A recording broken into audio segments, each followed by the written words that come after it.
3000 বছর ধরে ফেরাউনের দেহ অবিকৃত অবস্থায় সংরক্ষিত। এটি ছিল বিজ্ঞানের এক অবিশ্বাস্য রহস্য। কিন্তু 1981 সালে এক ফরাসি ডাক্তারের গবেষণা আর পবিত্র কোরআনের একটি আয়াত এই রহস্যের সমাধান করল এমনভাবে যা শুনে আপনি স্তম্ভিত হয়ে যাবেন। 1981 সাল তৎকালীন ফরাসি প্রেসিডেন্ট মিশর সরকারের কাছে অনুরোধ করেন ফেরাউনের মমি গবেষণার জন্য ফ্রান্সে পাঠাতে। মিশর সম্মতি দেয়।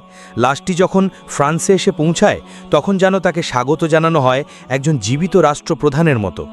বিমানবন্দরে উপস্থিত ছিলেন ফরাসি সরকারের উচ্চপদস্থ কর্মকর্তারা। এরপর মমিটি রাখা হয় একটি বিশেষ গবেষণাগারে। গবেষণায় অংশ নেন শীর্ষ সার্জন, সংরক্ষণ বিশেষজ্ঞ, প্রত্নতত্ত্ববিদ এবং গবেষকরা। তাদের নেতৃত্বে ছিলেন প্রখ্যাত ফরাসি শল্যবিদ ও বিজ্ঞানী ডক্টর মরিস বুকাইলি। বিশ্বসেরা প্যাথোলজিস্ট, প্রত্নতত্ত্ববিদ ও সার্জনদের একটি টিম ফেরাউনের মৃত্যুর রহস্য ও দেহ সংরক্ষণের রহস্য উদ্ঘাটন করবেন। ঘণ্টার পর ঘণ্টা গবেষণার পর ডক্টর বুকাইলি এক চাঞ্চল্যকর সত্য আবিষ্কার করলেন। ফেরাউনের দেহকোষে লবণের স্ফটিক। এটাই চূড়ান্ত প্রমাণ ফেরাউন ডুবে মারা গিয়েছিলেন। তার দেহ সাগর থেকে উদ্ধার করে মমি করা হয়েছিল। কিন্তু এখন বুকাইলের মনে নতুন প্রশ্ন, অন্য মমিদের চেয়ে ফেরাউনের দেহই কেন এত অবিকৃত? যখন তিনি রিপোর্ট লেখেন ফেরাউন ডুবে মারা গেছেন, তখন এক মুসলিম সহকর্মী সতর্ক করলেন, ডক্টর, এই ফলাফল প্রকাশে সতর্ক হন, এটি কোরআনের বর্ণনার সাথে মিলে যাচ্ছে। অসম্ভব, 1400 বছর আগের গ্রন্থে এ তথ্য কিভাবে থাকতে পারে? সন্দেহে আচ্ছন্ন বুকাইলি রাত জেগে কোরআন খুলে বসলেন। হঠাৎ তার চোখ আটকে গেল সূরা ইউনুসের 92 নম্বর আয়াতে, অতএব আজ আমি তোমার দেহকে রক্ষা করব যাতে তুমি পরবর্তীদের জন্য নিদর্শন হতে পারো। মুহূর্তেই যেন বজ্রপাত হলো। বাইবেল ফেরাউনের ডুবে মরার কথা বললেও দেহ সংরক্ষণের ভবিষ্যৎবাণী শুধু কোরআনেই আছে।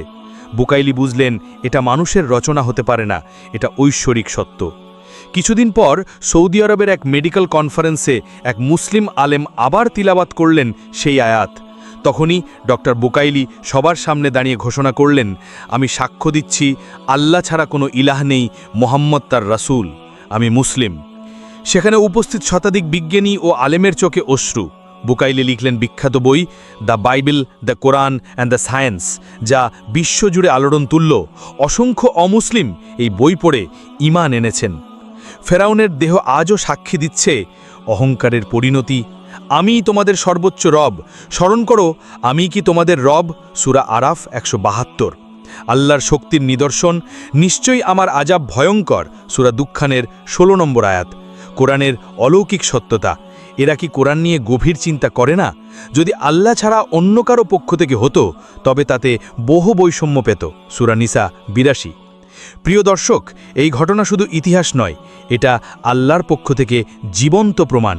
এই ভিডিওটি যদি আপনার ঈমানকে শক্তিশালী করে থাকে তাহলে এখনই সাবস্ক্রাইব করুন এবং পাশে থাকা বেল আইকনে ক্লিক করুন।